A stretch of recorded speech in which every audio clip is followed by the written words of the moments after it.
Shalom e bem-vindos à Via Rápida Israel, uma frase do hebreu que significa amarás a Israel. Esperamos que vocês fiquem conosco porque nosso professor Dr. Baruch vai compartilhar um estudo expositivo da Bíblia. Dr. Baruch é professor titular no Instituto Zera Avraham, com sede em Israel. Ainda que todas as aulas no Instituto são dadas em hebraico, o Dr. Baruch fica feliz em compartilhar este estudo semanal com dublagem em português. Para mais informações sobre nosso trabalho em Israel, visite nosso site amarasaisrael.org. Fiquem agora com o Dr. Baruch e a aula de hoje. Paul has been writing to Timothy several chapters. Paulo escreveu vários capítulos de sua primeira epístola para Timóteo e agora entramos no último capítulo de sua segunda epístola, o capítulo 4. E Paulo sabe de uma coisa. Ele sabe que está chegando ao final de sua vida. Por isso, ele está transmitindo a Timóteo uma espécie de legado. Ele está deixando para ele um testamento, digamos, de coisas importantes que ele deseja deixar e transmitir na vida de Timóteo. Então, aqui veremos muita sabedoria para se viver uma vida centrada em Deus. Uma vida centrada no reino de Deus, para que possamos ser considerados fiéis no dia do juízo final. Pegue sua Bíblia e olhe comigo em 2 Timóteo, capítulo 4. A primeira coisa que até já te disse é que Paulo sabe, como veremos daqui a pouco, que seu tempo neste mundo está chegando ao fim. Mas ele não está triste por isso. Na verdade, muito semelhante a Moisés, que preparou tanto o povo como também aquele que assumiu o seu lugar, e Yeshua, Josué, da mesma forma, Paulo está transmitindo a verdade bíblica a Timóteo, aconselhando-o sobre as coisas que deve fazer para também tornar seu ministério eficaz. Sinceramente, espero que, através do estudo da Palavra de Deus, que nossas vidas se tornem mais eficazes para os propósitos de Deus. Sendo assim, vamos começar. Por favor, vá para o capítulo 4, começando no versículo 1. Logo no início, Paulo diz, portanto, ou seja, com base no que ele disse até agora, ele diz, portanto, eu testifico totalmente. Aqui alguns dizem, eu encarrego, mas literalmente a palavra usada significa atestar, testemunhar. Tem um prefixo anexado a ela que dá a esta palavra um sentido de totalidade ou rigorosidade. Então ele está testificando totalmente e diz, diante de Deus e do Senhor Messias Yeshua. Ele está dizendo essas palavras não apenas para Timóteo, mas também com a consciência de que ele está falando essas coisas diante de Deus. Ele está dando testemunho diante do Senhor. E quem é esse Senhor Yeshua? Observe o que ele diz. O que vai julgar os vivos e os mortos. Paulo nunca perde de vista que o Messias é o juiz. Para mim, este é um dos princípios mais importantes que precisamos ter em mente quando tomarmos decisões, quando fizermos o que temos que fazer. Ele é o juiz e ele vai me julgar. Se você é crente, esse julgamento não tem nada a ver com onde você vai passar a eternidade. Se você aceitou o Evangelho, se você convidou o Messias, aquele que morreu em favor dos seus pecados e dos meus pecados, dos pecados do mundo, que é seu Salvador pela fé, se você aceitou sua graça, então você pode ter certeza disso. E quero destacar que você pode ter certeza de que estará no reino de Deus, porque uma vez que você aceita o Evangelho, a justiça de Deus, e preste atenção, a própria justiça de Deus que foi manifestada através de seu Filho, Yeshua. Isso ficará impresso em você, de forma que quando Deus te vê, ele vê o reflexo da justiça de seu Filho, a própria justiça de Deus. Então, é claro, por essa bênção, por esse dom gratuito, por essa nova condição para onde somos levados, podemos ter certeza: sim, o crente estará no reino de Deus. Mas ainda há um julgamento, uma prova de recompensas. Que significado tem a minha vida? O que eu realizei? Será que tenho vivido de forma verdadeira neste mundo para os propósitos de Deus? Estas são perguntas que devemos nos fazer diariamente, de maneira contínua, sobre cada decisão, cada ação que vamos tomar. Então ele diz aqui: eu testifico totalmente diante de Deus e do Senhor Messias Yeshua. E este Yeshua é de quem ele está falando, que vai julgar os vivos. Os que ainda estiverem vivos quando ele vier, e os mortos, os que já partiram antes dele. E ele vai fazer exatamente isso. Observe o que ele diz: pela manifestação, pela sua manifestação e pelo seu reino. O que é importante aqui é que vemos uma relação intrínseca entre a sua aparição e a aparição do reino. De fato, o que é interessante é que é apenas uma palavra, a palavra aparição, que fala tanto da vinda do Messias quanto do estabelecimento do reino. O que devemos tirar disso é que elas são sinônimas uma da outra. Quando o Messias vier para o juízo, e não estamos falando sobre nossa bendita esperança, não estamos falando sobre o arrebatamento, estamos falando aqui sobre quando o Messias vier para estabelecer seu reino. Em suma, falamos da segunda vinda ao final da 70ª semana de Daniel. Paulo diz em 1 Tessalonicenses, capítulo 13, versículo 13, que iremos com ele, os santos vão com ele. Dessa forma, essa aparição gloriosa é para nós partilharmos neste acontecimento que é a segunda vinda do Messias. Vamos seguir em frente para o versículo 2. Paulo diz: sabendo que ele está vindo, que seu reino será estabelecido. O que faremos sabendo disso? Até morrermos ou até testemunharmos este acontecimento. Veja o que Paulo disse. Enquanto isso, isto é, neste corpo, enquanto você está aqui, neste mundo, o que se deve fazer? O que Paulo disse para Timóteo fazer? Versículo 2, ele disse: proclame a palavra. Aqui, a palavra usada significa pregar. Não necessariamente pregar como um líder, diante da congregação, mas é uma palavra que implica em proclamar, que implica em testemunhar, revelar, atestar. Então, devemos ser pessoas que compartilham a palavra. E você pode entender isso de duas maneiras. A palavra, ou seja, o evangelho, e compartilhar a verdade bíblica. Você nunca se arrependerá. A palavra de Deus nunca volta vazia. Então, sempre que você compartilhar a verdade bíblica, você está fazendo algo que é bom, algo que te fará ter ganhos por toda a eternidade. Então ele diz: proclame a palavra, esteja pronto. Depois ele usa a palavra época, numa boa época e naqueles momentos em que não é tão fácil compartilhar a palavra. A maioria das Bíblias diz a tempo e fora do tempo, isto é, em um momento oportuno, quando as coisas estão prontas para a palavra ser proclamada, e até mesmo naqueles momentos em que as coisas não são fáceis para compartilhar a palavra. Talvez haja resistência. Assim, Paulo diz, a tempo e fora do tempo. Ele diz, pregue a palavra. E o que mais? Ele também diz, convença. A primeira coisa que ele diz, convença. O que isso quer dizer?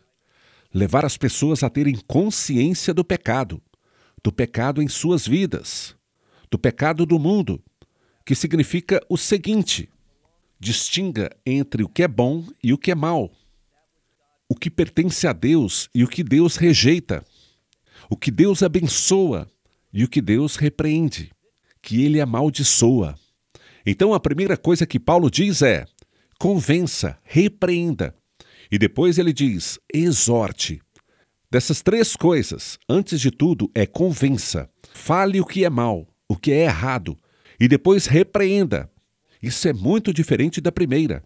A primeira está avaliando algo ou uma atividade, se ela é apropriada ou não, se está alinhada com Deus ou não, se é uma atividade ímpia. A segunda palavra, repreender, é mais um confronto com a pessoa, isto é, repreenda a pessoa. Paulo está dizendo a Timóteo, às vezes você precisa estar disposto a repreender. Deixe-me te falar uma coisa. Na minha opinião, essas duas coisas estão sendo ignoradas. Tanto a convicção quanto a repreensão são processos de partilha da palavra de Deus. Lembra-se do contexto? Pregue a palavra sempre a tempo e fora de tempo. E pregar a palavra implica em convencer, repreender. Depois, Paulo diz a terceira coisa, que é encorajar, que é exortar ou fomentar a fidelidade, exortando as pessoas, animando-as no caminho do Senhor. Daqui a pouco veremos a que Paulo se refere. Muito frequentemente, essa exortação é simplesmente acalmar os outros, tentando fazer com que eles se sintam bem consigo mesmos, que gostem do que você está dizendo, para que queiram voltar. Não é isso que um servo de Deus é. Não estamos lá para agradar os que estão ouvindo. Estamos lá para agradar a Deus, para sermos fiéis ao que Ele diz. E lembre-se dessas três coisas: convencer, repreender e encorajar.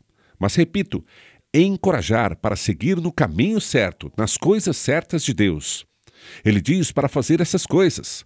Continue lendo no final do versículo 2. Com toda a paciência. Aqui, ele quer dizer que, se você é um servo de Deus, paciência é um pré-requisito. Por quê?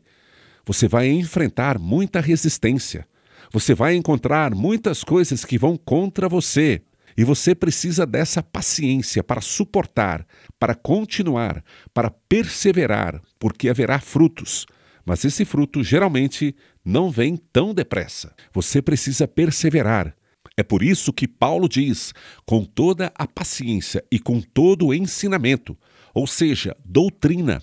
Nem por um momento pense que você pode ser infalível ao servir a Deus sem a doutrina adequada. Observe o que acontece a seguir. Veja agora o versículo 3. Ele diz, pois haverá um tempo. A época, o contexto do qual ele está falando aqui, são os últimos dias. Acredito que estamos vendo exatamente o que Paulo está alertando Timóteo. Nos dias de hoje, estamos vendo tudo isso de forma predominante. Agora vamos ver todo o versículo 3. Pois haverá um tempo, uma época, em que a sã doutrina, ou poderíamos dizer um ensino sólido, eles não suportarão. Eles não querem uma sã doutrina, um ensino sólido, baseado na palavra de Deus. Eles não vão conseguir suportar, não vão tolerar isso. É isso que ele está dizendo. Mas veja aqui o que vai encher os estádios. Isso vai torná-lo popular. É isso que muitas pessoas estão tentando fazer. É isso que muitas pessoas estão tentando fazer, que é, segundo seus próprios desejos. Ele se refere aos ouvintes. Haverá os que não vão suportar a sã doutrina. E o que eles farão? Segundo seus próprios desejos, eles buscarão para si, eles reunirão. Quem? Os mestres. Para que pareçam religiosos, eles estarão onde podemos chamar de congregações, assembleias locais, igrejas. Tanto faz, eles estarão lá, mas eles não suportarão a sã doutrina. As palavras de vida, as palavras que trazem convicção, com repreensão e exortação para fazer a coisa certa, para fazer a vontade de Deus. Eles não estarão interessados nisso. Portanto, eles vão se acumular. Literalmente, é o que diz aqui, eles vão se acumular. A palavra reunir pode significar amontoar-se em abundância. Eles terão muitos mestres. Mas o que esses mestres fazem? Continue lendo, diz aqui que eles vão sentir comichão ou coceira nos ouvidos. O que significa que eles vão querer ouvir algo, Seus ouvidos vão querer ouvir algo que seja reconfortante, segundo seus próprios desejos, não os desejos de Deus. Portanto, você precisa se perguntar: o que você procura num professor bíblico? Aquele que vai dizer o que você quer ouvir? Que seja algo com o que você concorda, que seja segundo seus próprios desejos, ou você procura alguém que, às vezes, irá convencê-lo, repreendê-lo e somente te encorajar nas coisas certas, na vontade de Deus, nos mandamentos de Deus, na verdade de Deus? Estamos no momento em que cada vez mais pessoas estão se comprometendo com uma apresentação doentia da palavra de Deus, que não se baseia na verdade. E simplesmente querem que aqueles que vão falar seja segundo seus próprios desejos, sentindo coceira. Quando você sente coceira e se coça, existe um conforto na hora. É bom, te faz bem. E é exatamente isso que eles querem. Eles estão presos aos seus sentimentos. Eles querem se sentir de uma certa maneira. E quando definimos isso como nosso desejo, como nosso objetivo, o inimigo pode nos manipular e nos levar aonde ele quer que estejamos, fazendo o que ele quer que façamos, em vez de sermos encorajados nas coisas de Deus. Veja agora o versículo 4. Ele diz: ide. Esta é uma palavra, uma preposição que se refere a afastamento. É isso que estamos vendo nessa passagem. Eles estão se afastando da verdade. Eles podem ter ouvido antes. Eles podem ter abraçado esse ensinamento uma vez. Mas como Paulo diz aos Tessalonicenses, haverá uma apostasia. Haverá um tempo de apostasia. Paulo diz, ao ouvirem a verdade, este é o problema. Eles não querem ouvir a verdade. Então, ao ouvirem a verdade, eles se afastarão em vez de ouvirem a verdade. A próxima conjunção implica em descontinuidade. Então, em vez de continuar ouvindo a verdade, era isso que acontecia. Eles se afastarão e se voltarão para. Veja a próxima palavra. É o termo metus, de onde obtemos a palavra mitos em português. E por que ele está usando esse termo? Trata-se de histórias antigas ou testemunhos atuais que se baseiam apenas nisso, em mitos. Geralmente, um mito foi algo que encorajou alguém, mas não da maneira certa. Foi um conto de fadas que teve um bom final, um final feliz, que nos fez sentir bem, mas não se baseava na realidade. Veja o que o inimigo está fazendo. O inimigo está se movendo neste mundo em falsidade, dizendo coisas que nos fazem sentir bem, e isso nos motiva, mas não na direção certa, mas sim nos encoraja em nossos próprios desejos, nos desejos da carne. Há algo por vir, há algo que vai acontecer, que já está acontecendo em outros lugares, e vai acontecer também no Ocidente, que é: haverá no mundo uma intolerância à verdade. Eles não permitirão que a verdade seja ouvida. Eles verão que essa verdade, devido a essa convicção, a essa repreensão, a essa exortação às pessoas para que sigam os padrões de Deus, a isso chamamos de intolerância, de discurso de ódio, não será algo que o mundo vai tolerar. E os que falam isso e vivem assim serão perseguidos. O que estamos vendo hoje é exatamente isso. Estamos vendo o mundo usar uma suposta pandemia com um propósito, que é para que outros tenham controle. E privar as pessoas de liberdades e direitos. Por exemplo, se você mora nos Estados Unidos, não apenas esses direitos são dados por Deus, mas a própria Constituição afirma esses direitos dados por Deus sobre a liberdade de expressão. E essa liberdade será eliminada, a menos que você copie as palavras e as posturas das autoridades governamentais. Primeiro você será marginalizado, ridicularizado. Você será visto como criador de problemas. E eles vão fazer você ser visto como alguém que precisa ser cuidado. Primeiro, eles verão se você pode ser reabilitado, se está disposto a se conformar e se comprometer a apoiar o plano deles. Mas se isso não acontecer, então eles vão agir duramente contra você. É nesse sentido que o mundo está indo. O que precisamos fazer é perceber isso, afirmar isso e dizer: e daí? Eu vou continuar sendo fiel. Serei o primeiro na fila a dizer não a tudo isso. E vou seguir em frente com a palavra de Deus. Vou seguir em frente com os padrões de Deus, encorajando as pessoas a agirem assim. E se disserem que não posso trabalhar, vou morrer de fome. Se disserem que tenho que ir para a cadeia, então que me prendam. Mas o que eu não vou fazer é desistir do meu compromisso com a verdade. É por isso que Paulo diz, olha o versículo 4 novamente, está escrito: e ao ouvirem a verdade, eles se afastarão e aceitarão os mitos. Não diz que eles aceitarão os mitos literalmente. Ao invés de dizer aceitar, Paulo diz que eles vão mudar de opinião, que irão em direção a esses mitos, a estas falsas narrativas que serão proclamadas com mais força por parte dos líderes governamentais. Versículo 5. E o que fazemos no meio de tudo isso? Paulo diz a Timóteo, versículo 5, mas, uma vez mais contrário a eles, Paulo diz, mas você seja moderado em tudo. Ou seja, em todas as coisas. Não importa o que aconteça neste mundo, que você seja moderado, que você tenha o entendimento correto, a perspectiva do reino, a perspectiva que vem da palavra de Deus. Que você seja, ele diz, seja moderado. Quando? Em todos os momentos, em todas as coisas.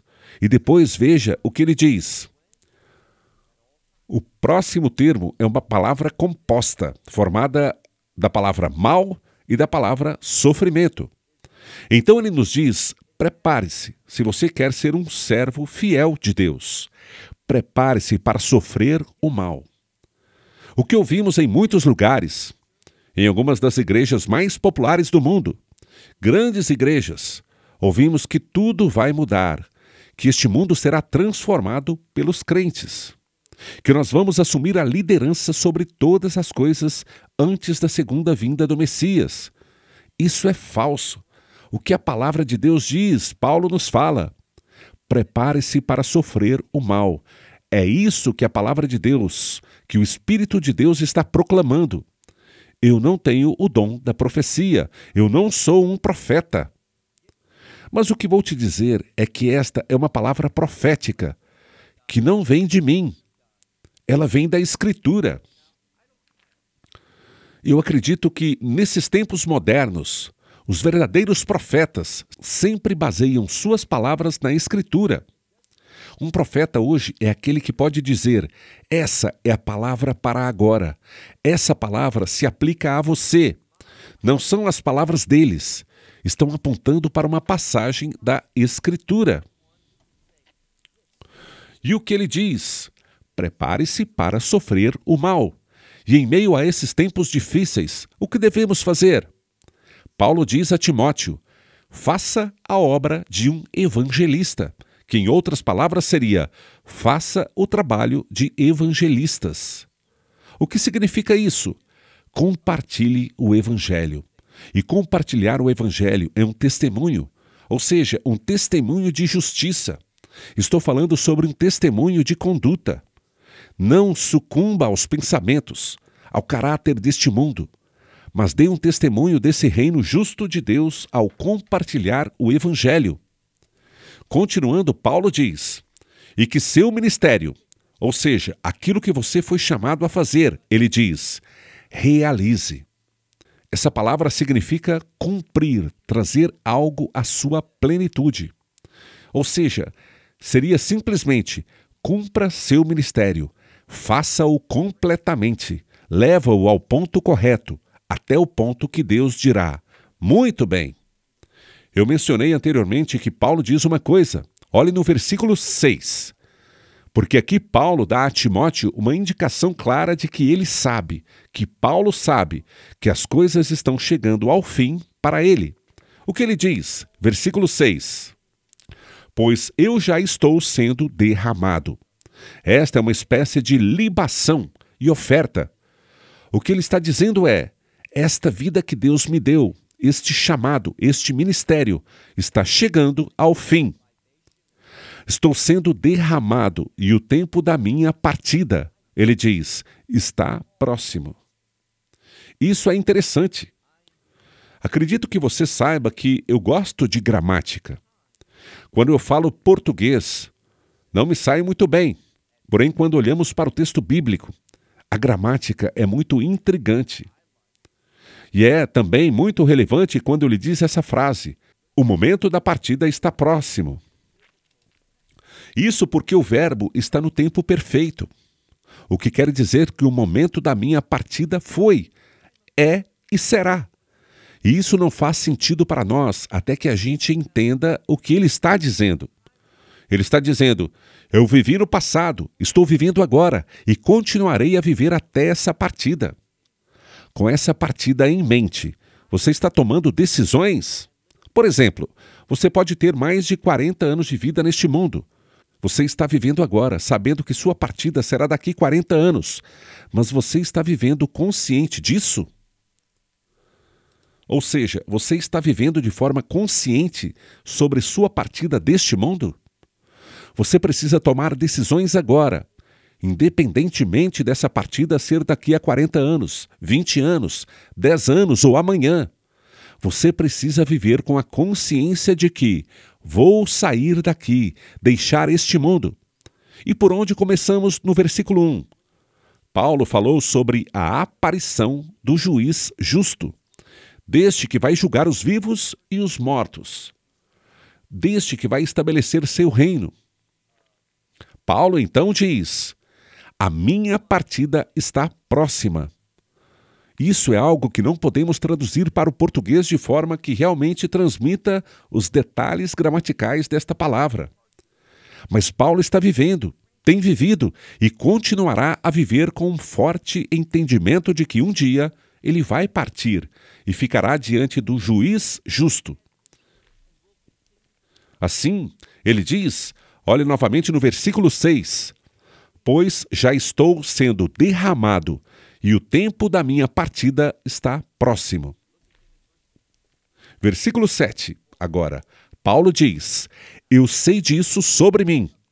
E o que ele quer dizer é, isso é verdade para todos nós. Então, o que fazemos enquanto isso? É exatamente isso que vemos no versículo 7. Combati o bom combate, completei a carreira. Esta palavra significa completar totalmente, trazê-la para o destino certo. Esta carreira termina da maneira certa. Essas são palavras de sabedoria.